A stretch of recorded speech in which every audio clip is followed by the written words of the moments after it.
कृष्णा।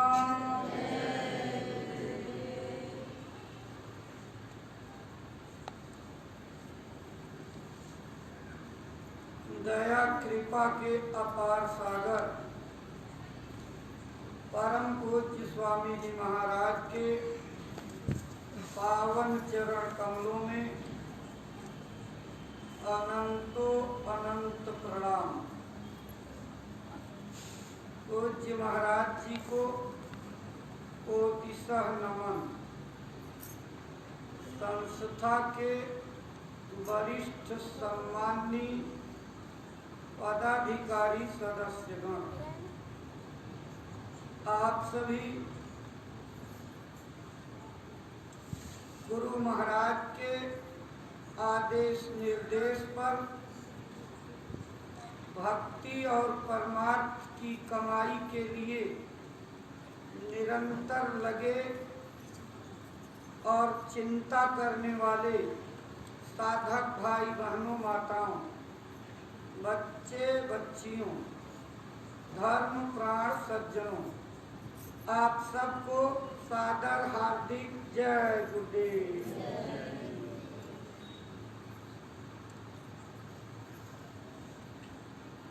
प्रेमी भाई बहनों, संत मत की विद्या को प्राप्त करना बिना लगन के संभव नहीं है।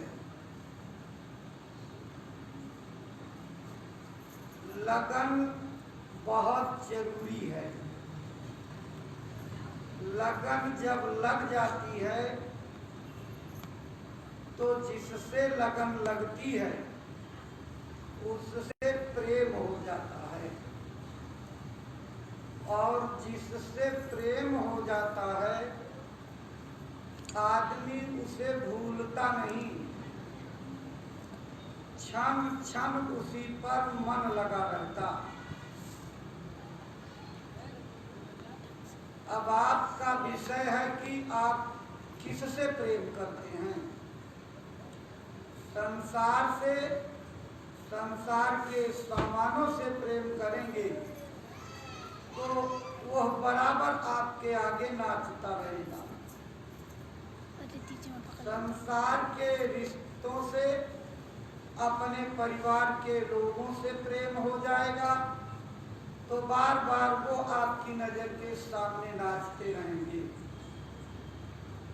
अगर आप दुनिया के इच्छाओं और कामनाओं के वशीभूत हो गए, उनसे प्रेम हो गया, तो आप इनके पीछे पीछे लगे रहेंगे, हरदम वही याद आएगा। पूज्य महाराज जी अपने सत्संग में एक लाइन सुनाते हैं, जिससे आपका प्रेम होगा उसका ही सुमिरन दिन भर करेंगे, और सुमिरन ध्यान भजन में भी उसी का सुमिरन। तो दया कैसे मिलेगी? जो दया देने वाला, अगर उसका सुमिरन किया जाए तब तो काम बने। हम उसका सुमिरन न करके जो हमारे रास्ते में ठोकर लगने वाली चीजें, बाधा बन करके खड़ी होने वाली चीजें, हम उन्हीं को बार बार याद करते हैं। तो लगन लगाओ गुरु चरणों में। जब लगन लग जाए तो ऐसी लगाओ कि छूटने का नाम ना ले, और ये लाइन आपके जीवन में उतर आवे, लगी जो लगन छूटने अब न पाए, सूरत शब्द से टूटने अब न पाए। जो लगन लग गई वह कमजोर न पड़े। यानी जितना प्रेम आज गुरु के प्रति जाग गया वह कम नहीं होना चाहिए, निरंतर आगे बढ़ना चाहिए। प्रार्थना तो हम इसकी करते हैं, नित नव प्रेम जगे तुम्हारे प्रति, रहम नाम आधारी। हे मालिक, मुझे अपने चरणों में इस तरह से प्रेम पैदा कर दीजिए कि सिर्फ नाम की आशा करूं और किसी की आशा नहीं। नाम इतनी बड़ी जड़ी है, इतनी बड़ी दौलत है कि अगर आपने नाम की दौलत को अपने अंदर उतार लिया तो समझ लीजिए पारस मणि आपको मिल गई।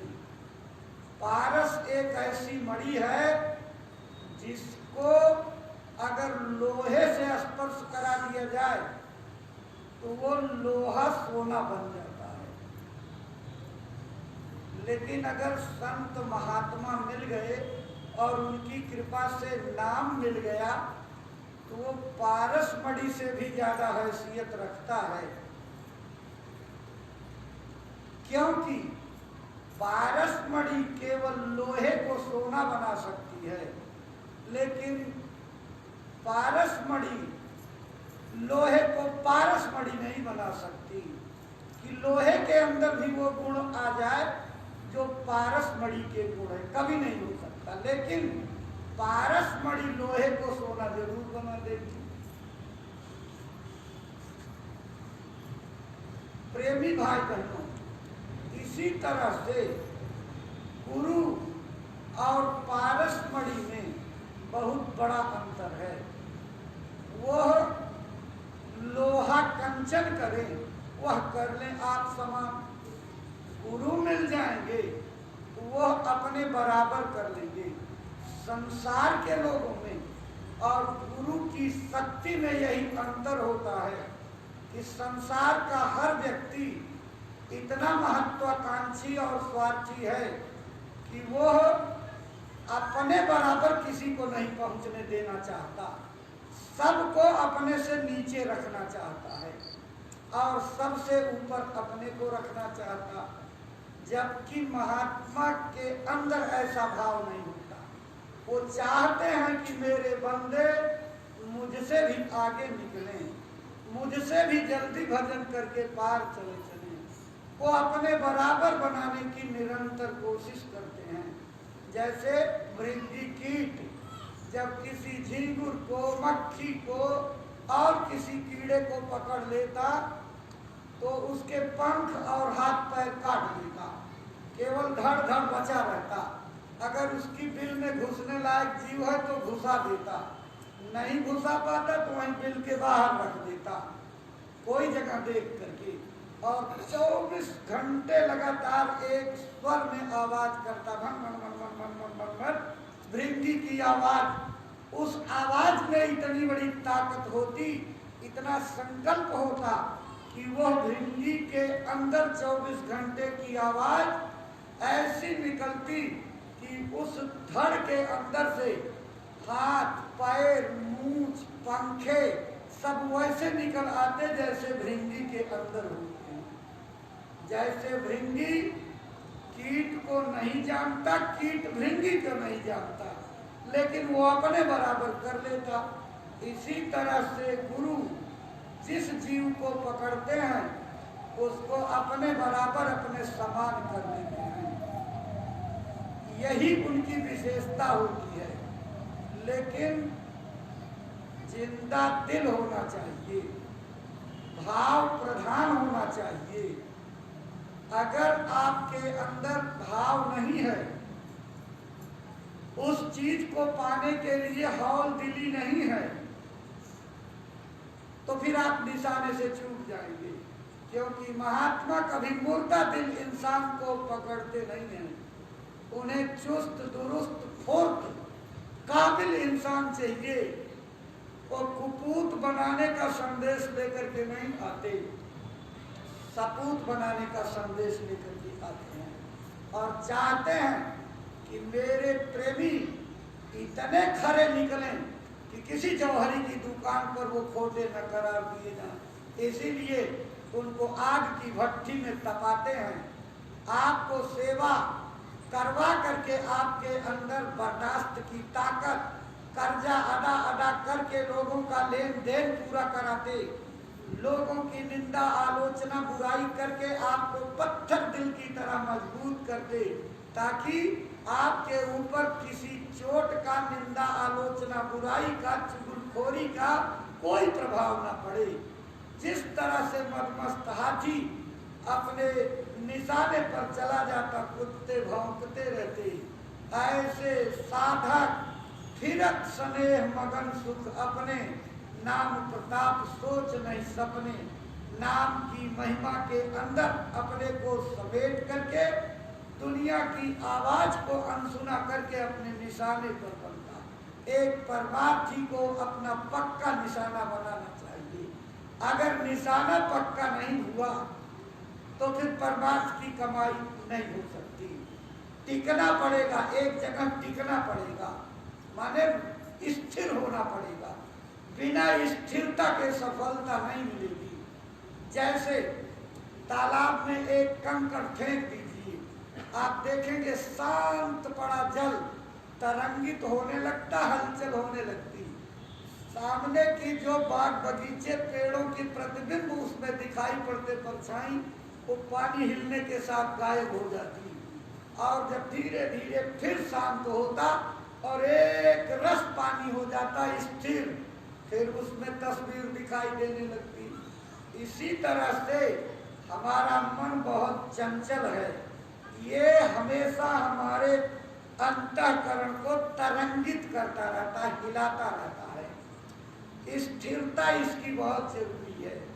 जब तक स्थिर नहीं होगी तब तक अंतःकरण रूपी शीशे में अपनी परछाई नहीं दिखाई पड़ेगी। यानी आत्मदर्शन नहीं होगा। परमात्म दर्शन की बात तो लाखों कोशिश है। इसलिए इस हिलते हुए शीशे को शांत करने के लिए आपको स्थिर होना पड़ेगा। सबसे पहले तो अपने शरीर को स्थिर करना पड़ेगा। ये नहीं कि शरीर से मन भाग गया तो शरीर को भी भगा दीजिए। जब शरीर भाग जाएगा तो मन के लौटने का चांस मौका खत्म हो जाएगा। शरीर रुका रहेगा तो मन वापस लौट सकता है। तो पहली साधना हमको अपने शरीर को रोकने की है। कबीर साहब ने कहा तन स्थिर, पहले शरीर को स्थिर करो। जब शरीर भागने से रुक जाएगा, यानी इतना स्थिर करो कि जिस आसन पर बैठो उस आसन को बदलना न पड़े। उसी आसन पर घंटा, 2 घंटा, 3 घंटा, 4 घंटा बीत जाए, लेकिन आपका आसन नहीं बदलना चाहिए। शरीर को साधने का सबसे पहला उपाय है। इसी साधने के लिए पहले लोग जिद्द की साधना करते थे, जिसको हठ योग कहते हैं। वहां पर जलेबियां पक रही, वर्षा हो रही थी, तो बरसात के मौसम में तो और जलेबी खाने का मन करता। तो उसने कहा कि चलो खा ही लिया जाए। देखा थोड़ा पैसा जेब में था, लिया, खरीदा और खाने लगा। खाते खाते यहाँ तक आ गया। फिर उसने कहा मन, आज तूने मेरी मंजिल को तोड़ दिया, रुक गई, तो आज जितना खाना हो खा ले, जी भर के खा ले। फिर गले से लेकर नाक तक भर करके खा लिया। अब नाक तक भर करके खाने के बाद फिर कहा और खा ले। एकदम कै होने लगी, लेकिन फिर कहा अब कै को खा ले। तो उल्टी हुई थी, उसको खाया, और जब उल्टी को खाया तो उसका मन खिला से भर गया और जलेबी की इच्छा उसकी खत्म हो गई। हठ जोगी ऐसे काम करते, आग को जला देते। पहले साधु लोग कुंडली जागरण का काम करते थे, तो उस जागरण में एक ऐसा मुकाम आता जिसमें बहुत ही ठंडी पड़ती, यानी जितना बर्फ के ग्लेशियर में ठंडी पड़ती उससे ज्यादा जो है शरीर फ्रिज जैसा जम जाता। उस शरीर की अंदर की गर्मी को शांत करने के लिए बाहर धूनी जमाते थे और खूब आंच में तपाते थे, शरीर को अभ्यस्त करते थे। धूप में तपाते थे, पंचाग्नि में तपाते थे, 5 प्रकार की अग्नियों में तपाते थे, ताकि हमारा शरीर जो है अभ्यस्त हो जाए और किसी भी विपरीत परिस्थिति में जो है हमको परेशान न करे। इसीलिए ये जिद्द की साधना नहीं है, नाम की साधना जिद्द की साधना नहीं है। कभी जिद करके साधना मत करना। बहुत लोग जिद करके कोशिश किए, गुरु महाराज से जबरदस्ती दया मांगे। एक आदमी तो जो है ऐसा आया, कहा गुरुजी खोल ही दीजिए। स्वामी जी बहुत समझाते रहे, बच्चा बर्दाश्त नहीं कर पाओगे, अभी अभ्यास करो, धीरे धीरे सहन करो, धीरे धीरे करोगे तुम्हारी बुद्धि ठीक रहेगी। नहीं गुरुजी हम सब कर लेंगे, आप दे ही दीजिए, अब मुझे दोबारा जन्म न लेना पड़े, दया कर दीजिए, आज ही दीजिए। स्वामी जी ने कहा अच्छा चलो मेरी तरफ देखो। स्वामी जी ने देख लिया, आंखों से आंख मिलाई, बस इसी में तो जो है तार जुड़ गया, बस बर्दाश्त होने वाली चीज नहीं थी। और तुरंत स्वामी जी गाड़ी में गए, चले गए दिल्ली। और दिल्ली पहुंचे, वहां से हवाई जहाज पकड़ करके कलकत्ता पहुंच गए। पैसे वाले लोग थे, उन्होंने बच्चे से कहा कि भाई इसकी तो हालत खराब हो गई, अब गुरुजी से दया मांगो। लोगों ने कहा कहाँ गए, कहीं दिल्ली गए। दिल्ली गए तो दिल्ली में पता लगा वो तो हवाई जहाज से चले गए कलकत्ता। उन्होंने भी टिकट कटाया, कलकत्ता लेकर पहुंचे। पता लगा बस अभी 1 घंटे पहले बम्बई के लिए चले गए। वहां से हवाई जहाज पकड़े, बम्बई पीछे पीछे भागते रहे। पता लगा अहमदाबाद चले गए, अहमदाबाद से पता लगा कि इंदौर आ गए, इंदौर से पता लगा फिर दिल्ली आ गए, भागते भागते फिर मथुरा चले आए। इतना चक्कर पीछे पीछे लगा करके लौटे। कहा गुरुजी जो दया आपने दिया वापस कर लीजिए। कहा हम क्या करें, हम तो समझा रहे थे, नहीं मानते। हमने कहा नहीं बर्दाश्त कर पाओगे।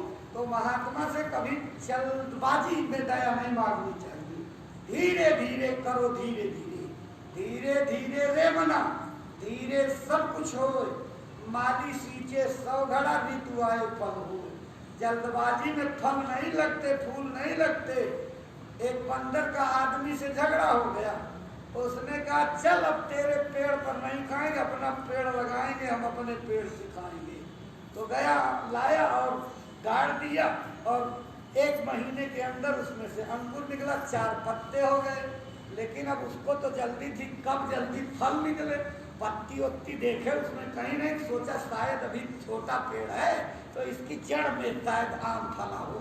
तो उसने गड्ढा किया और जड़ में जो उसकी बिजली लगी हुई तो निकाल करके अबोला फेंक दिया, यानी जो कुछ आधार पेड़ का था वो भी खत्म कर दिया।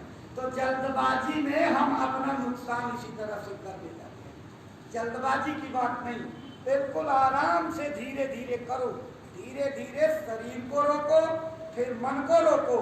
जब मन रुक जाएगा तो आपकी सूरत यानी जीवात्मा एकाग्र होने लगेगी। जब सूरत जीवात्मा चारों तरफ से एकाग्र होकर के एक बिंदु पर आ जाएगी तो वहीं पर सूरत की आंख, जिसको दिव्य दृष्टि कहते, संत मत की भाषा में निरति कहा जाता, वो निरति रुक जाएगी। और जब निरति रुकेगी तो जैसे लकड़ी में बर्मा छेद करके बिल बना देता, इसी तरह से सामने उस बिंदु में गोलाकार ऐसे तेज रफ्तार से चलेगा और लगेगा कि आपकी सूरत की आंख ने बड़ा लंबा छेद करके उस पार निकल गई।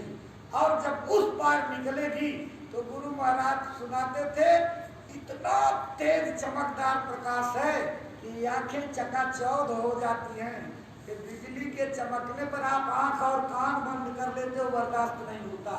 ऐसे हजारों गुना तेज बिजली चमके, इतनी जोर की रोशनी आती। तो जब आपकी आंख अभ्यस्त नहीं रहेगी तो रोकोगे कैसे? इसलिए प्रेमियों, धीरे धीरे यहाँ अपनी आंख को अंधेरे में रोक करके उस प्रकाश की तीव्रता को बर्दाश्त करना सीखिए। धीरे धीरे जब हजम होता जाएगा, जब धीरे धीरे आपको अभ्यस्त होते जाओगे, बर्दाश्त होता जाएगा तो दया बढ़ती जाएगी। लेकिन हम जल्दी से ऊब जाते हैं, इरादा नहीं करते हैं। भजन इरादे से बनेगा। अगर ठान लोगे कि हम कुछ न कुछ आज गुरु की दया लेकर के ही उठेंगे, तो जैसे खेत में जुट जाते हो कि अब तो थोड़ा ही रह गया, भले 12 बज गया लेकिन एक और रह गया है, एक बार काट करके दोबारा कौन आएगा तभी चलेंगे, ठान लेते हो। ऐसे ही जब ठान लोगे तो आपका काम हो जाएगा। इसलिए प्रेमी भाई बहनों, पक्के इरादे के साथ भजन करो। अभी हमारा इरादा कच्चा है, अभी हमारे भाव में बहुत कमी है। मालिक धन का भूखा नहीं, मालिक दिखावा का भूखा नहीं, मालिक आपकी मेहनत का भूखा है, मालिक आपके भाव का भूखा है, मालिक आपकी तड़प और विरह का भूखा है। आप 2 बूंद आंसू गिरा करके तो देखो, आपके आंसू ही नहीं आते। क्यों नहीं आते? क्योंकि आपको उस चीज को पाने की तड़प नहीं है। आप तो समझते हो चलो जैसे बीता जाए, लेकिन ये गठबंधन हो गया है। कैसे गठबंधन हो गया है? जैसे पहले जमाने में सती की प्रथा थी। सतियां जो है, जिस सिंदूर दान से उनका सुहाग शुरू होता था, उसी सिंदूर दान को लेकर के और बैठ जाती थी चिता पर। तो ये संत मत में वास्तव में हमको आपको गुरु द्वारा बताई गई विद्या पर बैठ करके अपने अस्तित्व को मिटा देना सती हो जाना है। अब सती होने में मन आगे पीछे करे, आग देख करके डर लगे, अरे अभी तो जल जाएंगे तो सती कैसे होंगे? कुछ नहीं। कबीर साहब ने कहा कि आगे पीछे की चिंता छोड़ो, डगमग छोड़ दे मन बौरा। ए पागल मन, जो आगे पीछे आने की तुम्हारी दशा हो रही है, आगे जाऊं कि पीछे जाऊं, जलूं कि बचूं, मरूं कि जिंदा रहूं, ये छोड़ दो। अब तो जरे मरे बनियावे, लीने हाथ सिधौरा। अपने हाथ में जब सिंदूर दानी पकड़ लिया तो जरे बरे कुछ भी हो, लेकिन अब हम अपना निशाना पक्का करके रखेंगे। ऐसे ही मन आपको चाहे जितना परेशान करे, लगे टंगरिया टूट जाएगी, आंखें फट जाएगी, लेकिन जब ठान लिया तो ठान लिया, उठने का नाम नहीं। असली भजन करने की आदत डालो। मालिक को अपने अंदर इतना प्रेम से पुकारो कि मालिक को बिना प्रकट किए उठो ही नहीं। आपकी इतनी पुकार हो कि मालिक अपना आसन छोड़ करके आते कब हैं मालूम है? दुख में देखा तुमको जब ही, दया उठी हम आए तब ही। आपकी दुख तकलीफ देख करके वो चले आए। अपने अंदर में तड़प का ऐसा दुख पैदा करो कि उस दुख के आगे, उस तकलीफ के आगे मालिक को दौड़ते हुए आना पड़े। वो दयालु हैं, वो दौड़ करके आएंगे, लेकिन पुकार तो लगा करके देखो, गुरु की आस लगा करके तो देखो, गुरु के चरणों में निछावर हो करके देखो, गुरु को अपना हमदर्द बना करके देखो। गुरु को सहारा बना लिया तो दुनिया में कोई माई का लाल बाल बाका नहीं कर सकता। इसलिए प्रेमी भाई बहनों, आप मालिक में समा जाओ, मालिक आप में समा जाए, ताकि दोनों के बीच में कोई फर्क ना मालूम पड़े। जब इस कदर प्रेम पैदा हो जाएगा तब जाकर के दया का दरवाजा खुलता है प्रेमियों। इसलिए बड़े तड़प विरह की जरूरत है, बहुत मन को रोकने की जरूरत है। अपनी 2 चीजों को अगर आपने रोक लिया, जिभ्या और निभ्या, जिभ्या निभ्या बस करे, गुरु की दया परापत हो। जिभ्या और निभ्या दोनों को अगर आपने अपनी मुट्ठी में कर लिया कि जिधर चाहो उसी तरफ जीभ जाए। अगर रोक दो कि एक रोटी भूख रह गई, इससे आगे नहीं खाना, तो वहीं पर लगाम लग जाए, मन आगे न बढ़े। लेकिन अगर आपके लगाम लगाने के बाद भी मन कहता है चलो फिर पालन कर लेना, लाओ 1-2 रोटी और खा लें, बस आपका संयम टूट गया। मन के साथ आप जो फैसला कीजिए उस फैसले पर खुद कायम रहिए और मन को बिगाड़ने मत दीजिए उस फैसले को। अरे करके तो देखो, दया और संकल्प गुरु की कृपा कितना आपका काम करती है। गुरु महाराज ने हर हुनर सिखाए, हर शऊर सिखाया, हर विद्या पढ़ाई, हर तरह से ताकीद किया, लेकिन हम बात को नहीं पकड़ पाए। बात को पकड़ो प्रेमियों, अपनी जिम्मेदारियों को समझो, भजन हमको ही करना है, दूसरा कोई भजन करने नहीं आएगा। आपने समझ लिया कि ये काम दूसरा कर दिया, ये काम दूसरा कर दिया, तो मेरे बराबर वाला भजन भी कोई कर देगा, ये नहीं हो सकता। अपनी करनी पार उतरनी, अपने से भजन करना पड़ेगा। अपना भजन करोगे तो पार जाने में देर नहीं। इसलिए सब लोग अपनी जीवात्मा को जगाने के लिए फिक्रमंद हो जाएंगे। ये मौका प्रेमियों फिर मिलना नहीं है। एक बार चला गया तो दोबारा इसमें लौट करके आना नहीं होगा। हंसा निकल जाए पिंजड़े से, खाली पड़ी रहे तस्वीर। एक बार अगर हम इस ताल तलैया से, इस संसार सागर से उड़ गए तो दोबारा नहीं आएंगे। एक दिन उड़े ताल से हंस फिर नहीं आवेंगे, सिर धुन धुन पछतावेंगे। इसलिए आप उस वक्त का इंतजार रोज करो, मौत को सामने रखो।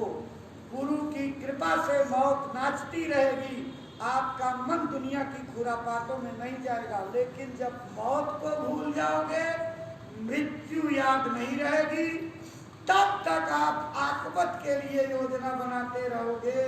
इतना जमा किया, इतना और जमा करेंगे, इतना पढ़ा, इतना और पढ़ेंगे, इतना बनाया, इतना और, इतना बटोर लिया, इतना और बटोरेंगे। सारी जिंदगी इसी बटोरते बटोरते बीत जाएगी। जो बटोरना था उसको तो बटोर नहीं पाए, हीरे जैसी चीज को तो छोड़ दिए और घुमची के रंगीन गोलों में फंस करके सारा जीवन बर्बाद कर दिया। ये घुमची के गोले हैं संसार की भोग वासनाएं, इसमें पढ़ करके नाम जैसे अनमोल रतन की चिंता ना करके। इसलिए प्रेमी भाई बहनों, असली श्रृंगार भजन का श्रृंगार है। जब तक भजन का श्रृंगार नहीं करोगे, मालिक के प्यारे नहीं हो सकते। इसलिए अपने काम धंधे को करने के बाद रोज नियम से भजन के घाट पर बैठा करो, रोज रोज अभ्यास करो, रोज रोज जोर लगाओ, रोज रोज तड़पो, रोज रोज रो, रोज रोज आंसू गिराओ। बिना मालिक की दया प्राप्त किए दरवाजे से उठने का नाम ना लो। थोड़ा जिद्दी इस मामले में बनो कि जब तक गुरु की दया नहीं मिलेगी, मन के साथ बड़ी तैयारी करनी पड़ती थी। गुरु महाराज ने कहा, इन हड्डियों को तोड़ तोड़ करके, घुटने को तोड़ तोड़ करके जैसे बैठा दे, लुंज पुंज हो जाए आदमी, कहीं चल फिर न पावे, ऐसे मन को मार कर, पीट कर, प्रताड़ित करके, तोड़ तोड़ करके, पीस पीस करके एकदम मैदा की तरह आटा बना डालो, तब मन साथ देगा। जब तक इसके भाग दौड़ को आप लुंज पुंज नहीं करोगे, तब तक ये आपका साथ नहीं देगा। और एक बार साथ दे दिया तो आपकी समझ में आएगा कि इससे ज्यादा वफादार दोस्त दुनिया में नहीं मिलेगा, इससे ज्यादा जानी दुश्मन भी नहीं है। लेकिन अब आपका विषय है कि जानी दुश्मन को जिगरी दोस्त कैसे बना लो। यही आपकी चालाकी है, यही आपकी विद्या है, यही आपकी साधना है। इस जानी दुश्मन को अपना जिगरी दोस्त बना लो कि आपका साथ देने लगे। इतनी सी ही साधना है। अगर इतनी साधना कर लिए तो आपके कल्याण में देर नहीं लगेगी, गुरु की कृपा उतरने में देर नहीं लगेगी। लेकिन हम मन को साथी नहीं बना पाते, मन को और दुश्मन बनाते जाते, मन को बारीक नहीं कर पाते। थोड़ा दुबला पतला तो करो। जब खाना कम खिलाओगे तभी तो दुबला पतला होगा। रोज मोटे मोटे अनाज, मोटे मोटे आहार, मोटी मोटी खुराक खिजा वाली दोगे तो ये तो और पौष्टिक तंदुरुस्त होगा, मोटा ताजा, और आपकी सूरत जीवात्मा को धकेलता रहेगा, चटकना मारेगा। अरे जब ये कमजोर पड़ेगा, सूरत जब इसको धमकाएगी और जब सूरत का जो तमाचा लगेगा, तब ये हेकड़ी में रोकी।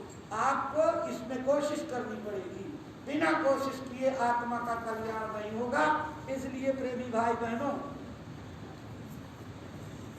गुरु महाराज की दया और कृपा से आपको जो आदेश मिल जाए, आदेश कोई छोटा बड़ा नहीं होता, आदेश आदेश होता है। आंख बंद करके उस पर अमल कर देना चाहिए, वही गुरु के वचनों की पूर्ति हो जाएगी। हुकुम अधूरी करोगे तो नुकसान हो जाएगा। इसलिए दरबार से जो आदेश हो जाए आंख बंद करके उसको पालन करने पर चिंता मत करना, कोई तर्क कुतर्क मत करना, क्योंकि भगवान के भजन कराने वाले महात्मा, इनकी वाणियां तर्क के दायरे में नहीं लाई जा सकती। जो लोग इन वाणियों को तर्क की कसौटी पर कसने की कोशिश करते, उनका परमार्थ से रिश्ता खत्म हो जाता और बहुत दूर चले जाते। परमार्थ के अलावा उनकी जिंदगी में स्वार्थ ही स्वार्थ दिखाई पड़ता। मनमानी गुरु की वाणी की व्याख्या करते, मनमानी पाठ लोगों को पढ़ाते, असली परमार्थ और सत्संग से लोग धीरे धीरे दूर हो जाते। तभी तो संत मत में अनेक महात्माओं के जाने के बाद मत और संप्रदाय बन गए। किसी महात्मा ने कभी नहीं सोचा था कि मेरे जाने के बाद मेरे नाम पर लोग पेट का धंधा बना करके और लूटने का साधन बना लें और जनता को, आम लोगों को परमार्थ के रास्ते से दूर कर दे। किसी महात्मा ने नहीं सोचा था। उन्होंने तो आवाज लगाई थी, समय के सतगुरु को तलाश करना, वक्त गुरु को खोज तेरे भले की कहूँ। समय पर जो गुरु परमात्मा की प्राप्ति की विद्या बताता हो उसकी तलाश करना। पुरानों की टेक पकड़ने से नहीं कुछ होगा। इसलिए प्रेमी भाई बहनों, गुरु महाराज इस विद्या के लिए जो संकल्प बना करके गए हैं, वो संकल्प कब तक है इसको गुरु महाराज जाने। तब तक इस जय गुरुदेव नाम में वो जलवागर ताकत रहेगी कि लोगों का आत्म कल्याण जय गुरुदेव नाम लेने से हो जाएगा। आगे वक्त आ रहा है, गुरु महाराज ने कहा है, उनके वचन को याद करना। सृष्टि में कोई महात्मा इस तरह से मंच लगा करके आज तक वादा नहीं किया कि तुम जय गुरुदेव बोलोगे तो मैं मिलूंगा, तुम्हारी मदद करूंगा। और कहा अगर तुमने नामदान नहीं लिया है और फिर भी मौत के वक्त जय गुरुदेव बोलते हो तो मुझको मिलना पड़ेगा। अगर नहीं मिलूंगा तो जय गुरुदेव नाम की महिमा घट जाएगी, जय गुरुदेव नाम को लोग झूठा करार देंगे। इसलिए तमाम प्रेमियों के अनुभव हैं जिन्होंने नामदान नहीं लिया और उनका अंतिम समय आ गया, कान में लोगों ने जय गुरुदेव बोला तो आँख खोल करके बताए, अब चिंता मत करो, एक सफेद दाढ़ी वाले महात्मा जी मेरे पास आ गए और उन्होंने मेरी पीड़ा को शांत कर दिया। अब कोई चिंता नहीं है, उनके आने से हमको शांति है। लोग कह करके मर जाते हैं। कितने लाख लोग अगर एक साथ याद करें तो कौन सी विद्या है, कौन सी हवाई जहाज है। 1000 लोगों के पास, लाख लोगों के पास वो 1 सेकंड में पहुंचते हैं। इसी को महात्मा गिरी कहते हैं। महात्मा इसी का नाम है कि अगर करोड़ों लोग एक साथ मालिक को याद करें तो करोड़ों लोगों को लेने के लिए पहुंचते हैं। यही लीला है। अगर काल के अवतार ये लीला कर सकते कि अमित रूप प्रकटे तहि काला, जथा जोग मिले समय कृपाला, तो वो तो संत महात्मा बहुत सुपर पावर हैं। वो तो अनंत रूप धारण करके प्रेमियों से मिलेंगे। लेकिन इतना ख्याल रखना, नाम दान देते समय जो मुद्रा उनकी होगी उस मुद्रा को कभी मत भूलना, क्योंकि जब भी मिलेंगे अंदर में नाम दान देते समय की वेशभूषा और मुद्रा में। अगर आप सैकड़ों लोगों से मिलना है और सैकड़ों लोगों को सैकड़ों मुद्रा में उन्होंने नाम दान दिया है, जिस वेशभूषा में दिया है उसी वेशभूषा में। अगर चद्दर ओढ़े दिया है तो चद्दर ओढ़े मिलेंगे, अगर बिना चद्दर के दिया है तो बिना चद्दर के मिलेंगे, अगर लंगोटी पहन करके दिया है तो लंगोटी भी मिलेंगे। जिस रूप में उन्होंने नामदान दिया उसी रूप में आपको मिलेंगे। यही सत्संगी के भरोसे को पक्का करता है कि गुरु महाराज ने मुझे जिस रूप में अपनाया और उसी रूप में हर बार मिलते हैं। गुरु अंतर्यामी है, गुरु के पास बहुत लंबे हाथ हैं। हमारी आपकी पुकार की कमी है, दया लेने में हमारे पास पात्रता नहीं है, हम उस चीज को पाने के काबिल नहीं है, इसीलिए नहीं मिलता। इसलिए प्रेमियों, उस दौलत को पाने के अधिकारी बनो। वक्त आ रहा है, ये दया उड़ेल दी जाएगी। अभी थोड़ा सा अभ्यास करने का समय है, इसलिए गुरु महाराज इसको थोड़ा सा रोके हुए हैं। क्यों? ताकि थोड़ी तड़प आपके अंदर और पैदा हो जाए। जब तड़प पैदा करके पाओगे तो उसकी कीमत करोगे, और मुफ्त में मिल गई तो मुफ्ताए माल दिले बेरहम, कोई कीमत नहीं करोगे। इसलिए मेहनत से कमा करके पाओगे तो उसकी कीमत मालूम रहेगी, उसकी इज्जत करोगे। इसलिए मेहनत करो, अंदर में मेहनत करो। और मेहनत करने वाले हर जगह फुर्त रहते हैं। जो दुनिया का काम फुर्ती से करता, वही भजन भी फुर्ती से करता।